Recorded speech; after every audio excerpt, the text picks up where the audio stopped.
Hey Hello, everybody, everyone. welcome to the Monday Mack We're back. Mac during is the Mac is Mack back. Brothers. John, we actually have a lot of pretty good songs this week.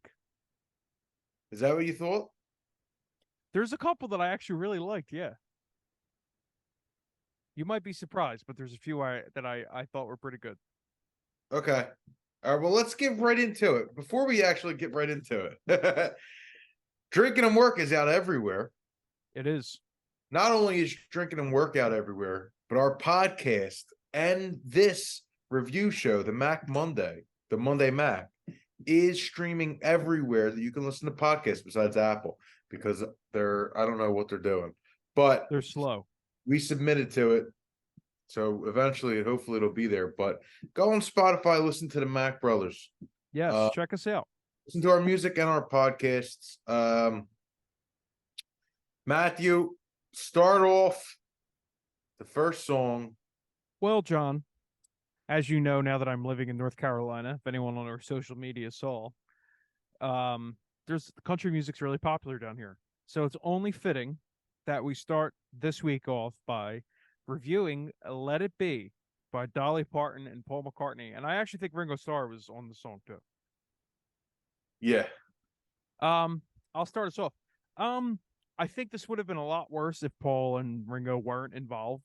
So them being involved gave it like 2 points for me because that means they blessed it. I think it could have been worse. I don't really know why this had to happen. Maybe this was like for like a fundraiser for some calls or something that I don't really realize. But not the best version of the song. Go listen to the real version. It's way better. The real version is a 10 out of 10. I give this version um it wasn't a terrible version. I thought the background vocals made me openly laugh.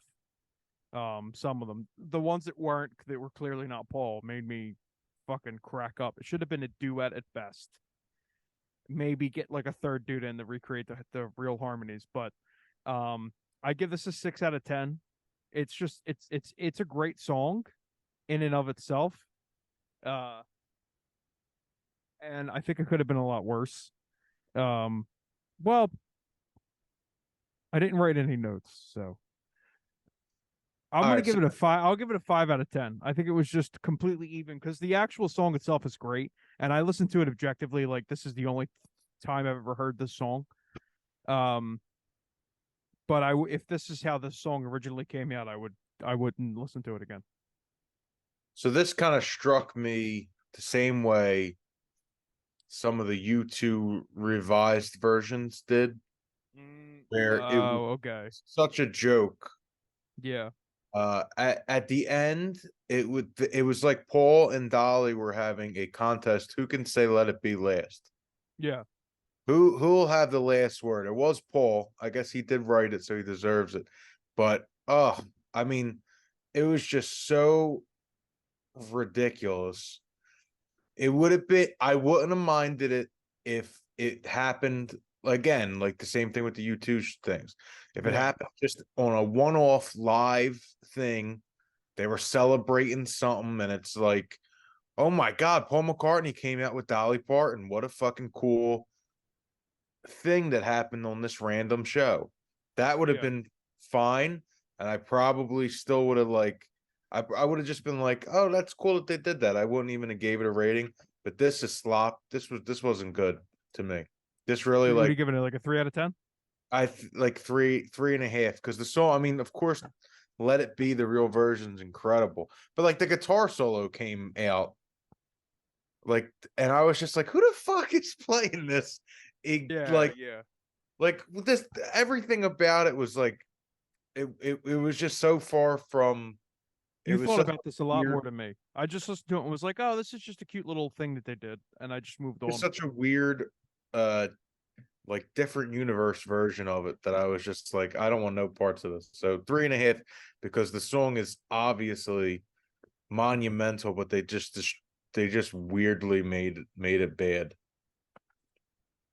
So next up, we have Deep in the Night by Future Islands. All right, so John, you go first. I like this song. This is probably the second or third time I've listened to it. The first time was because I watched the video. The second time because I put it on my liked songs, and the third time for today. Um, it's a good Future Island songs, but all their songs are good. Compared to their standard, it's probably a 5.8, but compared to normal people's standards, it's like a 7.5. So I'm gonna give it a 7.5. This song really didn't do anything for me on my first listen. Um, it was definitely one of their like slower, felt more like an old school Future Islands type of song. Obviously, the bass playing is strong because that's their like central focus. Besides, Sam Herring and his ridiculous vocal style and how ridiculous he is. I gave this song a 6 out of 10. It was good. I would put it on like a long road trip. It would probably come on, and I would might maybe not change it like hour 6. But otherwise, I'm probably not really listening to the song too much. So 6 out of 10, not a bad song. So I will say I don't think I'm listening to that song unless it like comes on the shuffle. But um the fact that your first instinct is to give that and the Dolly Parton's Let It Be the same rating is funny to me. Well, this song kind of bored me, and the other song I went, oh, this is like I like Dolly Parton, so, and I was in a generous mood at the time, so that's kind of what I thought of it. I will. But I might listen to the Dolly Parton version to Let It Be and think it's a 1 tomorrow. I'm going to put it down to a 7 though. It's not a 7.5. It is a 7. All right. I wasn't very impressed. It wasn't my favorite song that came. Oh, okay. What's next? What's next? I didn't mean to cut you off, but I know you're getting eaten alive right now. I'm definitely getting eaten alive. All right. So The Dark Prince by I Dress and Mack DeMarco. Matthew, go first. This is, I would assume, is your alley to me. Um, this song was boring also. It was clearly a Mac DeMarco song, so I like the way, a good portion of it was recorded. Like I like the sound of the song. I like the way it was mixed. Very warm, very nice trebles, very balanced mids, like good production. But this is just like a Mac DeMarco demo from like 2015 that he did with this like random dude. Um, and I was like, this is nice, but this is really nothing. It's not like I didn't really feel like there's any hooks. There's nothing that really kept me. You know what I mean? Like Yeah. it sounds nice and like the first 30 seconds I'm into it, and then there's nothing that kept me after that. So I also gave this song this is another 6. Like it's very slightly above average. It's not really it didn't really stand out to me. I thought it was nice, but it was just nice. I got so excited when I seen a Mac DeMarco song called The Dark Prince. I mean, I was so excited that when I put it on, I was so let down because, like, obviously Mac DeMarco's all over it, but he's not actually like really like these people are doing the lead vocals and all, and it's not really totally his songwriting style. Yeah. And these iDress guys, they have like a 11 or 12 million listeners a month. Yeah. Like bigger than Mac DeMarco. Yeah, I saw 21 million listeners. Circles. Yeah, monthly listeners. It's They probably have like 1 or 2 songs on a playlist. I don't know who they are. Never heard of them. But regardless, I'm really sick of Mac DeMarco phoning it in. Besides that one like Spanish song, I haven't really I think he's moving into like producer territory now. Yeah, but fuck that. Or at least like, do something better. I don't know. Maybe he's fucking boring. Well, this was very boring. You ready? 4.5 out of 10. Wow. The only redeeming part of the song was clearly Mac DeMarco's guitar solo where he purposely was hitting notes short. Yeah. That was my favorite part of the song. And the rest of it was just I couldn't tell you anything else about it. It stunks. It stunk. It stunks. Next up, we have To Die For by Addison Rae and Charlie XCX. So I got excited when I saw that this was Charlie XCX. And then I was not excited at all after that. I was very annoyed by it. I didn't listen to the whole song. 1 out of 10. Boring. Boring, drivel, formulative, playlist, Spotify core, pop bullshit. Yeah. There's nothing too much more to say about this. Terrible. I also 1 out of 10. Yeah, the song was bullshit. Love is Blindness. Jack White. I'm excited, John. I want to hear your thoughts about this. The reason why I picked this is an old cover. Yeah. The reason why I picked it's because I just started watching Peaky Blinders, and it was the outro to one of the episodes. Is that show good? Is that show worth watching? Yes. The first episode bored me in 2020, and I didn't start watching it again until this week. Or until last week. But now I really like it. And I started watching it because of Oppenheimer. Oh yeah. The dude, Cillian Murphy. I was just thinking about the meme you sent me. Yeah. Tony Soprano. Just him, and I don't want to spoil it, but it's so funny. Oh, why don't you get the fuck over it? Yes. So what? So what? You did it. We all do things. I do things. So I am favorable. This cover is above average to me. If it was just a Jack White song, I would probably like it more. But the original is a 10 out of 10. Yes. Love is Blindness by U2. We got to do Octung Baby. We got to do a classic album review and really I feel like an hour-long version. I think we should do something. That should be like the next time we're in person. That's what we'll do. 100%. But yeah, Love is Blindness by Jack White. It's so tough to do a cover of a song that good and that also like kind of different. Yeah. But I think he did it justice in the sense that it's Jack White and he's going to do something different. He's not going to just do a boring cover. So I thought it was like a 6.4 out of 10.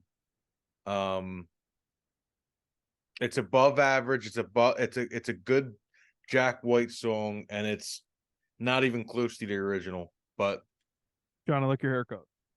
Oh, thank you. So I think with this song, what I really like is that fucking fat organ in the right speaker that comes in that right channel. That right channel organ's so thick, and I was like, oh, that's such a nice sound. The way this cover sounds really great. I think of it more as a rendition than a cover. Yeah. The original song I also think is a 10 out of 10, and I think this cover rendition is a 6.5 out of 10 as well. I think it's good. I think it's worth listening. It's if someone's a Jack White fan or someone likes like hard rock music and likes U2, I'd be like, yo, you should listen to Jack. Like if that song came on, I'd be like, Jack White does a good version of this. Yeah. And if I saw Jack White and he played this, I would really, really be happy. So yeah, 6.5 out of 10. Can I just real quick? This next song that we're gonna do was my favorite song today, by far. By far, this is a great fucking song. It's so much better. This song is "Bad Idea," right, by Olivia Rodrigo. John, what do you think?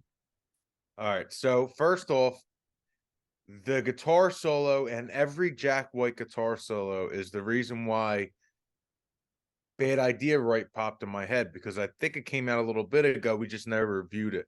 And I listened to it and I just forgot about it.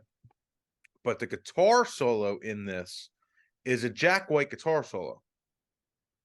I thought I had to go on Wikipedia to see if he played guitar on it, which he didn't. It's the other co-writer on this that did all the instrumentation. But this is, and I said it on Twitter. Follow us on Twitter. I tagged our great friends Scoopski in it. This is a Scoopski song. Oh, 100%. It sounds so. It's like she listened to a couple Scoopski records and was like, I could do this. Yeah. And she did. This is a really good pop song. It's funny. I didn't even listen to it today. I just kind of remember. So I liking listened to it for the first time today, and it was so good. Yeah, I'm gonna give it a 7.8 out of 10. Yeah, so I'm giving this song an 8 out of 10. I really like it. It's a song that's in my like songs. I have to go on a car ride when we're done filming this, and I'm gonna put it on in the car. It's The a really harmony, good, yeah, the whole thing. the background vocals. It has a That's what premise. really. Yeah, The lyrics have a premise. They mean something. Her voice is really good for this, and I really like someone like her putting songs out like this that are actually just good fucking pop rock songs. yeah, Well done, Olivia Rodrigo. 2 thumbs up from me. yeah. A 100% an 8 out of 10 on this one, and wins this week. She definitely is a winner this week. We should like once we start once we get like an editing team, we should like Oh have yeah, winners of the week, and we do like big like confetti pops, and I like that. Yeah, we send awards to them. I imagine we have a really funny editing team, and it's like winner of the week, and it's like a little groundhog popping up out of the ground, but it's the person that won. It's their head. Yeah. It's just Olivia Rodrigo's head popping out of propping out of the ground in the middle of a field. That's what I imagine. Or maybe I've just been out in the sun too long. I think, Matthew, it's time you go in, and I think it's time we bid everyone adieu. Is that how you say it? Yes. I bid you adieu. Everyone take care of yourselves. This is a short one.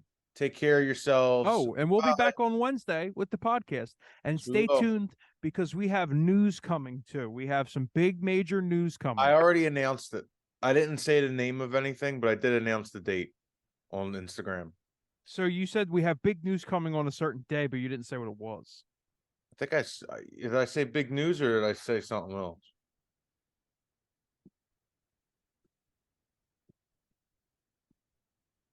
Hold up.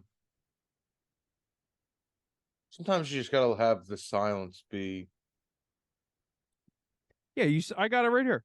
You didn't tell people what it was yet. No, I said September 1st, new music. Yeah, I know it's new music, but you didn't tell people what it was yet. There's a song title, there's album art, there's a lot, there's things that need to there's a B-side. There is a B-side. There's stuff to get into here. Just we because can tell there's people what the B-side is because it's already out. Go listen to it. It's short music for people with what's the actual album title again? For people with even shorter attention spans. It's on Bandcamp, but soon to be on Spotify. That'll do. That'll do. That'll do. Just if you're thinking about songs that are under real quick, if you're thinking about songs that are under 40, because the B-side version, the Bandcamp version is 30 seconds. The B-side version, little Easter egg, is 38 seconds. So there's a little bit of a difference. If you're thinking about songs under 40 seconds, the song's a 10 out of 10. Yeah. Like if you're thinking about ringtones, original ringtones, this song wins. This song, I mean, it should be in everyone's pocket. And it will be on September 1st, and something else will be too, which we'll talk about more on Wednesday. So stay tuned for that, and everyone, please take care of yourselves.